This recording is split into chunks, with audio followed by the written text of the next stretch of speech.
যারা চুরি করেছে, যাদের জন্য এটা হলো, তারা বলছে আমরা যোগ্যদের পাশে আছি। মমতা বন্দ্যোপাধ্যায়ের উপর ভরসা রাখুন। মমতা বন্দ্যোপাধ্যায়ই তো এদেরকে ডোবালো। আবার যদি মমতা বন্দ্যোপাধ্যায়ের ভরসা রাখে আবার ডুববে।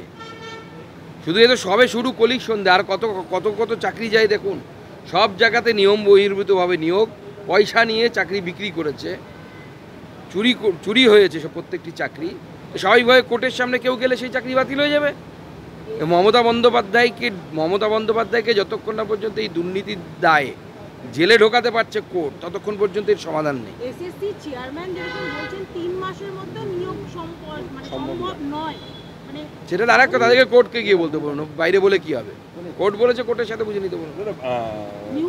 14ই এপ্রিল বাংলায় আসার সম্ভাবনা কেন্দ্রীয় স্বরাষ্ট্রমন্ত্রী। এখনো কোনো ফাইনাল ডেট বলার মতো জায়গায় আমি নেই। ওনার কনফার্মেশনও আসুক, তখন জানাবো। নিউ টাউনে দেখা যাচ্ছে গতকাল সব্যসাচী ভার্সেস যিনি বিধায়ক রয়েছেন তাপস চ্যাটার্জির যে গন্ডগোলের সূত্রপাত গুলি চলেছে 25 থেকে 30 রাউন্ড। না, পয়সা তোলাতুলি নিয়ে গন্ডগোল, কে কোন এলাকায় মাল তুলবে, পয়সা তুলবে, এদের তো আছে, তো ছাড়া কিছু নেই। দেখেছেন কোনো বিধায়কদেরকে সুন্দর বক্তব্য রাখবো, ভালো কিছু করব, এই ধরনের কিছু ভালো কিছু করার জন্য কোনো কম্পিটিশন নেই।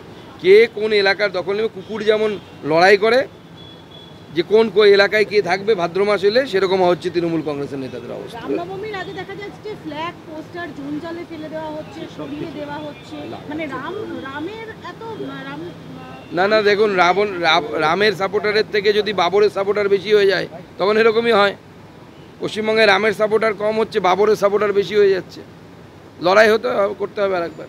দাদা, জীবনদায়ী ওষুধ নিয়ে আন্দোলন শুরু করেছে তৃণমূল, বোগাস আন্দোলন করছে। প্রথম কথা হচ্ছে জীবনদায়ী ওষুধ বাড়ার কথা বলছে, যে সেরকম ওষুধের দাম সরকার কোনো বেঁধে দেয় না। আপনাদেরকে বুঝতে হবে, এই নিয়ে আমি আলাদা করে প্রেস কনফারেন্স করে সমস্ত তথ্য আমি আপনাদের হাতে তুলে দেবো। আয়ুষ্মান ভারত কেন চালু হতে দিচ্ছেন না? ওই ওষুধগুলো তো আয়ুষ্মান ভারতে ফ্রিতে পাওয়া যায়। ওই ওষুধগুলোর মধ্যে সরকার কি করে, ঊর্ধ্বসীমা বেঁধে দেয়। সাপোজ আপনার কাছে একটা ট্যাবলেট আছে, আজকে তার ঊর্ধ্বসীমা হচ্ছে 41, এবার বেড়েছে হচ্ছে 1 পয়েন্ট সামথিং, মানে তার যদি ঊর্ধ্বসীমা 100 টাকা ছিল এতদিন, সেটা 101.74 টাকা হবে। জিএসটি লাগু হয়েছে। এবার কোম্পানি চাইলে ওটাকে 50 টাকাতেও বিক্রি করতে পারে, 98 টাকাতেও বিক্রি করতে পারে, 13 টাকাতেও বিক্রি করতে পারে। ওটা ঊর্ধ্বসীমা, ওর উপরে যাওয়া যাবে না। সেজন্য তৃণমূল মানুষকে মিসগাইড করছে, এবং প্রাইস ইন্ডেক্স অনুসারে প্রত্যেক বছর একটা নির্দিষ্ট পার্সেন্টেজে এটা করা হয়। এটা হচ্ছে ফার্মা ইন্ডাস্ট্রির জন্য। ফার্মা ইন্ডাস্ট্রি পশ্চিমবঙ্গ থেকে নেই, ফার্মা ইন্ডাস্ট্রিকে ভাগিয়ে দিয়েছে মমতা বন্দ্যোপাধ্যায়। কোনো ফার্মা ইন্ডাস্ট্রি পশ্চিমবঙ্গে নেই। স্বাভাবিকভাবে মমতা বন্দ্যোপাধ্যায় চাইছে দেশের অন্যান্য জায়গা থেকে ফার্মা ইন্ডাস্ট্রি পালিয়ে যাক, তখন বিদেশিদের হাতে চলে যাবে ওষুধপত্র, আরও ভালো হবে, সব ইচ্ছে মতো দাম নেবে তখন। দিনহাটায় বিজেপি নেতা অজয় রায়ের বাড়ি ভাঙচুর, অভিযোগের তৃণমূলের। অজয় রায় আমাদের দিনহাটার একসময় মণ্ডল সভাপতি ছিলেন, এখন আমাদের জেলার সম্পাদক। তার উপরে বারবার হামলা হচ্ছে, তাকে ওখানে তৃণমূল কংগ্রেস ভয় পায়, এবং এর পেছনে ওখানে যে আমাদের মন্ত্রী আছে উদয়ন গুহর ছেলে, এই উদয়ন গুহ, কমল গুহর ছেলে, সে জড়িত, এবং সে একটা সবথেকে বড় গুন্ডা।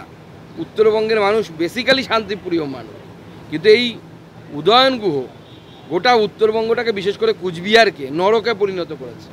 ফরওয়ার্ড ব্লকে থেকে পয়সা খেয়েছে, চাকরি বিক্রি করেছে। সেই সময় এরা নিজের পার্টির ক্যাডারদেরকে দিত, তখন অবশ্যই রেট এত ছিল না, পার্টির 1 মাসের মাইনে দিলে পার্টি ফান্ডে হয়ে যেত।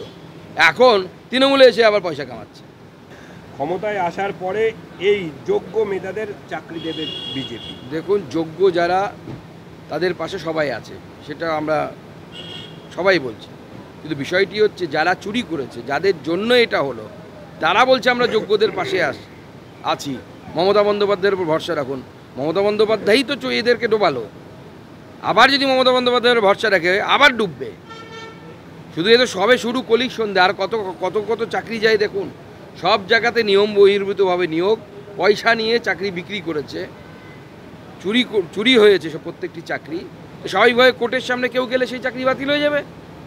মমতা বন্দ্যোপাধ্যায়কে যতক্ষণ না পর্যন্ত এই দুর্নীতির দায়ে জেলে ঢোকাতে পারছে কোর্ট, ততক্ষণ পর্যন্ত এর সমাধান নেই। এসএসসি চেয়ারম্যান যেরকম বলছেন 3 মাসের মধ্যে নিয়োগ সম্ভব নয়, মানে মানে সেটা আর একটা তাদেরকে কোর্টকে গিয়ে বলতে বলুন, বাইরে বলে কি হবে? কোর্ট বলেছে, কোর্টের সাথে বুঝে নিতে বলুন।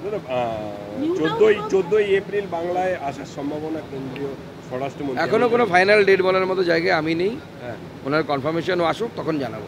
নিউ টাউনে দেখা যাচ্ছে গতকাল সব্যসাচী ভার্সেস যিনি বিধায়ক রয়েছেন তাপস চ্যাটার্জির যে গন্ডগোলের সূত্রপাত গুলি চলেছে 25 থেকে 30 রাউন্ড। না, পয়সা তোলাতুলি নিয়ে গন্ডগোল, কে কোন এলাকায় মাল তুলবে, পয়সা তুলবে, এদের তো আছে, তো ছাড়া কিছু নেই। দেখেছেন কোনো বিধায়কদেরকে সুন্দর বক্তব্য রাখবো, ভালো কিছু করব, এই ধরনের কিছু ভালো কিছু করার জন্য কোনো কম্পিটিশন নেই। কে কোন এলাকার দখল নেবে, কুকুর যেমন লড়াই করে যে কোন এলাকায় কে থাকবে ভাদ্র মাস এলে, সেরকম হচ্ছে তৃণমূল কংগ্রেসের নেতাদের অবস্থা। রামনবমীর আগে দেখা যাচ্ছে ফ্ল্যাগ পোস্টার জুন জলে ফেলে দেওয়া হচ্ছে, সরিয়ে দেওয়া হচ্ছে, মানে রামের এত রাম না দেখুন, রামের সাপোর্টারের থেকে যদি বাবরের সাপোর্টার বেশি হয়ে যায় তখন এরকমই হয়। পশ্চিমবঙ্গে রামের সাপোর্টার কম হচ্ছে, বাবরের সাপোর্টার বেশি হয়ে যাচ্ছে। লড়াই করতে হবে আরেকবার। দাদা, জীবনদায়ী ওষুধ নিয়ে আন্দোলন শুরু করেছে তৃণমূল। ও বোগাস আন্দোলন করছে।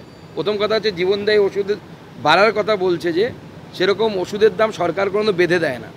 আপনাদেরকে বুঝতে হবে, এই নিয়ে আমি আলাদা করে প্রেস কনফারেন্স করে সমস্ত তথ্য আমি আপনাদের হাতে তুলে দেবো। আয়ুষ্মান ভারত কেন চালু হতে দিচ্ছেন না? ওই ওষুধগুলো তো আয়ুষ্মান ভারতে ফ্রিতে পাওয়া যায়। ওই ওষুধগুলোর মধ্যে সরকার কি করে ঊর্ধ্বসীমা বেঁধে দেয়। সাপোজ আপনার কাছে একটা ট্যাবলেট আছে, আজকে তার ঊর্ধ্বসীমা হচ্ছে 41, এবার বেড়েছে হচ্ছে 1 পয়েন্ট সামথিং, মানে সে তার যদি ঊর্ধ্বসীমা 100 টাকা ছিল এতদিন, সেটা 101.74 টাকা হবে। জিএসটি লাগু হয়েছে। এবার কোম্পানি চাইলে ওটাকে 50 টাকাতেও বিক্রি করতে পারে, 98 টাকাতেও বিক্রি করতে পারে, 13 টাকাতেও বিক্রি করতে পারে। ওটা ঊর্ধ্বসীমা, ওর উপরে যাওয়া যাবে না। সেজন্য তৃণমূল মানুষকে মিসগাইড করছে, এবং প্রাইস ইন্ডেক্স অনুসারে প্রত্যেক বছর একটা নির্দিষ্ট পার্সেন্টেজে এটা করা হয়। এটা হচ্ছে ফার্মা ইন্ডাস্ট্রির জন্য। ফার্মা ইন্ডাস্ট্রি পশ্চিমবঙ্গ থেকে নেই, ফার্মা ইন্ডাস্ট্রিকে ভাগিয়ে দিয়েছে মমতা বন্দ্যোপাধ্যায়। কোনো ফার্মা ইন্ডাস্ট্রি পশ্চিমবঙ্গে নেই। স্বাভাবিকভাবে মমতা বন্দ্যোপাধ্যায় চাইছে দেশের অন্যান্য জায়গা থেকে ফার্মা ইন্ডাস্ট্রি পালিয়ে যাক, তখন বিদেশিদের হাতে চলে যাবে ওষুধপত্র, আরও ভালো হবে, সব ইচ্ছে মতো দাম নেবে তখন। দিনহাটায় বিজেপি নেতা অজয় রায়ের বাড়ি ভাঙচুর, অভিযোগের তীর তৃণমূলের। অজয় রায় আমাদের দিনহাটার একসময় মণ্ডল সভাপতি ছিলেন, এখন আমাদের জেলার সম্পাদক। তার উপরে বারবার হামলা হচ্ছে, তাকে ওখানে তৃণমূল কংগ্রেস ভয় পায়, এবং এর পেছনে ওখানে যে আমাদের মন্ত্রী আছে উদয়ন গুহর ছেলে, এই উদয়ন গুহ কমল গুহর ছেলে, সে জড়িত, এবং সে একটা সবথেকে বড় গুন্ডা। উত্তরবঙ্গের মানুষ বেসিক্যালি শান্তিপ্রিয় মানুষ, কিন্তু এই উদয়ন গুহ গোটা উত্তরবঙ্গটাকে, বিশেষ করে কুচবিহারকে নরকে পরিণত করেছে। ফরওয়ার্ড ব্লকে থেকে পয়সা খেয়েছে, চাকরি বিক্রি করেছে। সেই সময় এরা নিজের পার্টির ক্যাডারদেরকে দিত, তখন অবশ্য রেট এত ছিল না, পার্টির 1 মাসের মাইনে দিলে পার্টি ফান্ডে হয়ে যেত। এখন তৃণমূলে এসে আবার পয়সা কামাচ্ছে।